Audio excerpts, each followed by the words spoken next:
This is my second ever PC build in the Asus ROG Z11 mini-ITX case powered by an Intel 10900K CPU with 64 gigabytes of G-Skill Trident Z Neo RAM and the unicorn ROG Strix RTX 3080, all held together by the Asus ROG Z490 iGaming motherboard powered by a 1200 watt Thor PSU.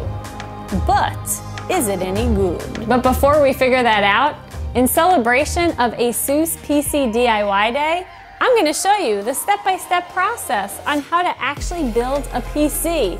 And you'll be surprised, it really is as easy as 1, 2, 3. But if you're really not interested in that, you can skip to the end of the video to watch my benchmark test on my sim rig.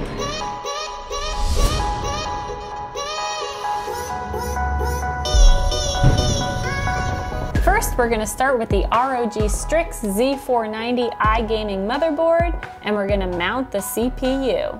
I don't have any Ryzen 5000 CPUs yet, so for now I'm using the 10900K, which should be plenty powerful for my sim rig setup. And just make sure that the motherboard you pick is compatible with the CPU you plan to use. Next up, the Western Digital Black SN750 2TB M.2s. This motherboard can actually hold two, so one will be for my operating system and the other for my sim racing and streaming applications. Because I'll be using the ROG Strix LC240 liquid CPU cooler, I have to mount a bracket on the back of the motherboard before I install it in the case. Before we mount this cutie patootie of a motherboard, let's start looking at our cables. Now with this case, a lot of the cables already came pre-bundled, somewhat organized, but I already started to separate them and actually label them so I better understood and could remember what I was looking at and figure out the best way to kind of snake them around to the front of the motherboard because we want to keep this nice and clean.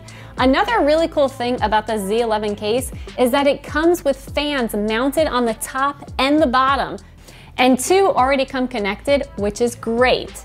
Now, let's take a look right here. This is your front panel I/O connectors. You have 4 USB Type A connectors. 2 are 3.0 and 2 are 2.0.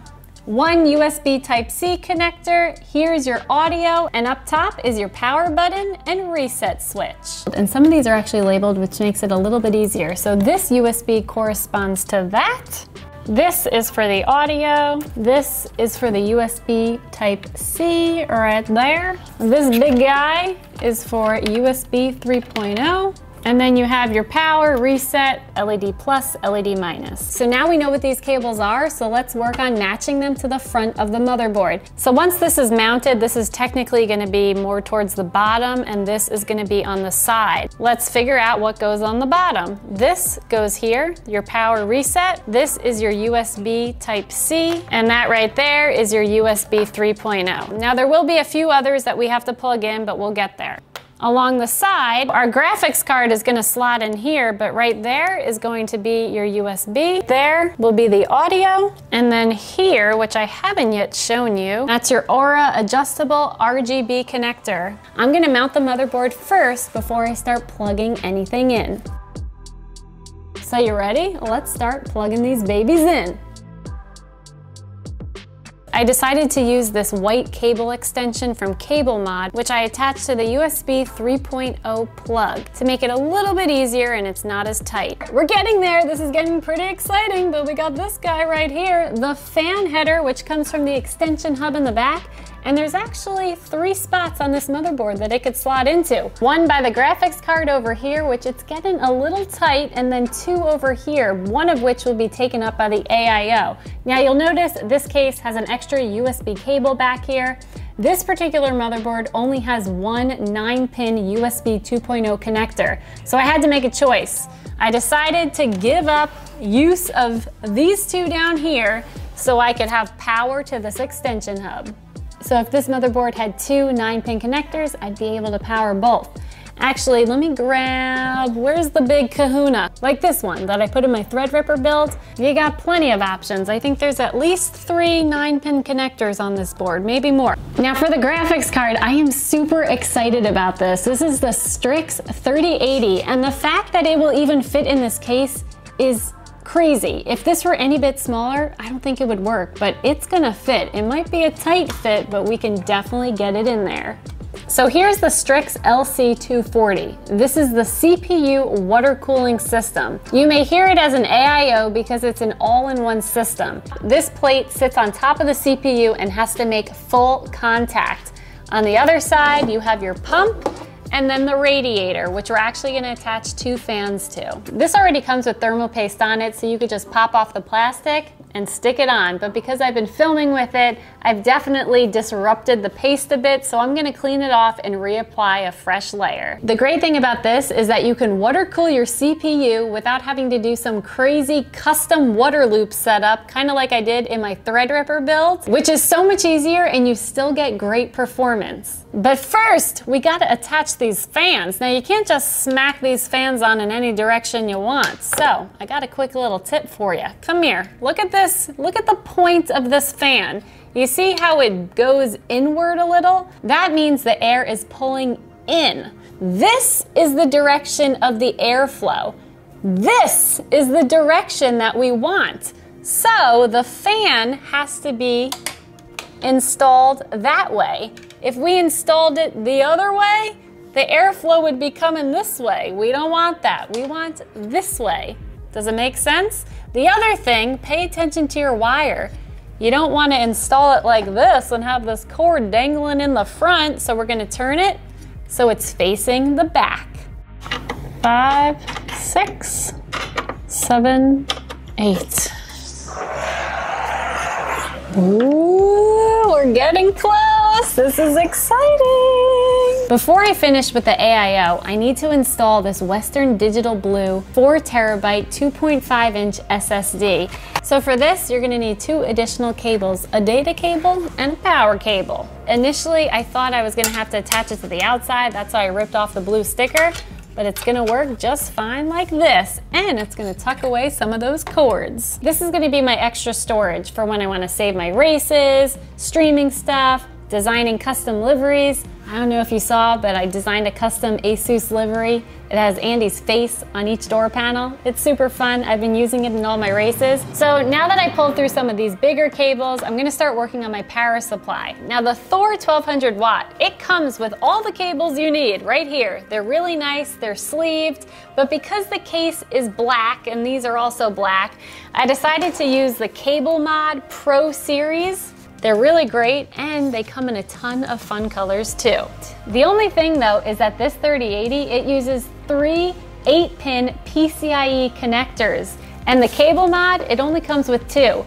So I actually had to take one out of the Thor and make a little extension. Before I finish up all this cable management and really clean things up, there's a few things left inside the case. I have to install my RAM. This is the G-Skill Trident Z Neo, and I have to finish with this AIO and attach it to the CPU. So before I put the thermal paste on, as you can see, I repositioned the case. It's now lying on its back, but it's being supported on the side, so the cables are not getting smushed against the table. We don't want that to happen. Now, before you actually apply the paste, you want to make sure you snake these cables through the back of the case. One's for the pump, one's for the display. For thermal paste, this is what I'm using, Cryonaut from Thermal Grizzly. It's what I used in the last build, and you just need a pea-sized dab on the CPU. And then screw these on top to finish it off. Who's ready for cables? Now there is actually one more thing I want to do before I actually go to town on those cables in the back. I feel like this needs a little extra color. Now if you saw my Threadripper build, you know I'm a girl who loves RGB. I think this is a little sparse for me. I happen to have Fantech's RGB strip just lying around, and I couldn't believe it. It is honestly a perfect fit. It's gonna go up and across, and then this gets connected into that extension hub in the back. It's gonna be a complete solid color. You won't see dots. We're almost done, and as exciting as this is, we can't just slap on the back and be done with it. It is time to organize these cables, hook them to the power supply. Like I mentioned before, this is the Thor 1200 watt, and what's really cool about the Z11 case is that it fits a full-size power supply, unlike other mini-ITX cases that only accommodate small form factor power supplies.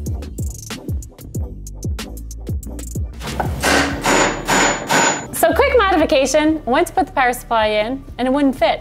The manual says that this case can fit a full ATX power supply, and it looks like it will, but when I went to slide it in, I realized it's getting caught on something. Turns out these little nubs that the Velcro ties are connected to are completely getting in the way, and it's just like missing it by a hair.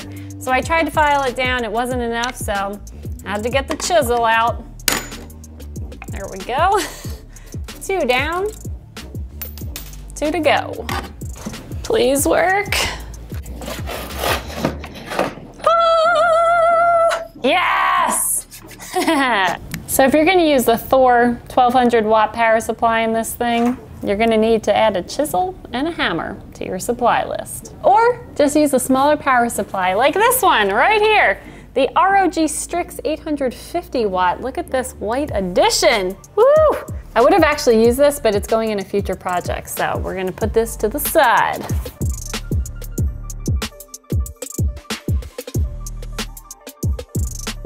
And it's done! I can't believe it. Now, it took me about 2 hours, but that's because I was trying to be super particular and keep it really clean. I probably could have done it a lot faster if I didn't care as much, but I am really happy with how this turned out. And I think even though it may be a little bit tedious for some, it's such an important part of the build because you really learn what everything is, where it goes. Now I just gotta put the sides on and hope it turns on. Let's do it. 3, 2, 1. Okay, I see some LED lights. Woo!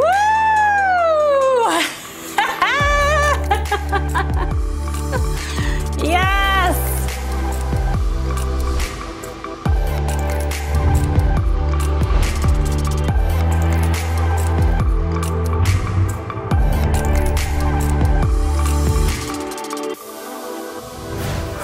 Phew-wee, I am so thankful that that thing turned on. I mean, if that didn't light up, I don't know what I would have done.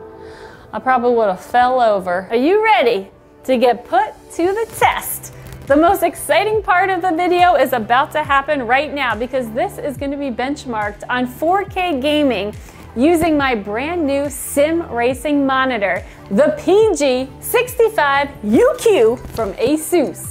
Yes, I am wearing custom Asus clothing, and no, they're not for sale. I made it myself with the, you know, the sleeve that the case came in.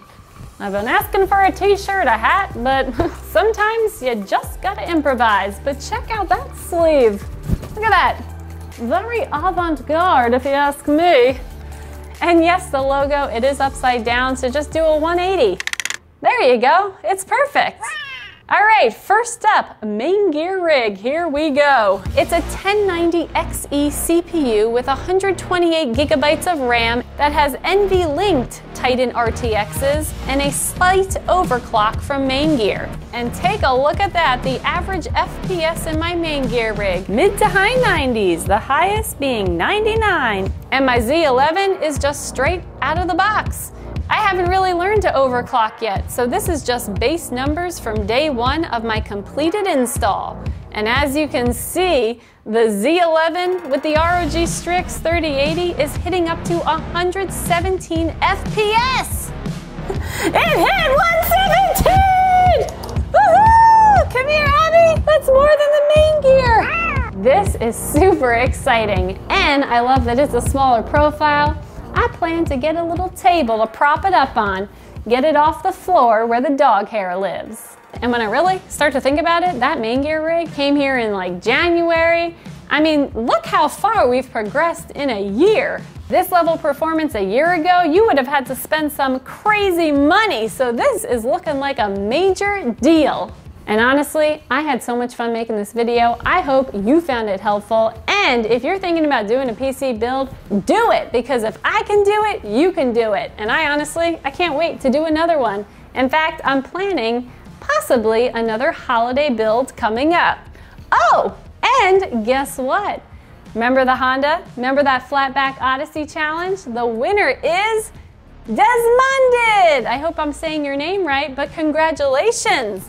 Look at what you're getting! Woohoo! This graphics card is all for you, buddy. Special thanks to ASUS, and for those of you that are watching, don't forget, subscribe to our channel. Come hang out with me live on Twitch, and for a chance to win some future giveaways. And next week, we'll be back with another lab-tested episode. Until next time, bye! Going in a future project, so we're gonna put this to the side. Uh-oh, it's fine. Here we, oh my goodness. Jeez Louise. Oh, my motherboard almost fell off. That's not good. Oh, this one doesn't want to.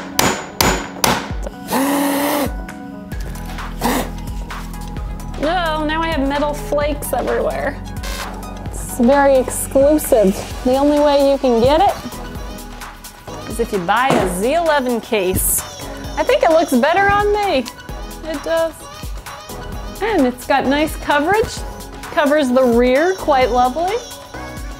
There we go.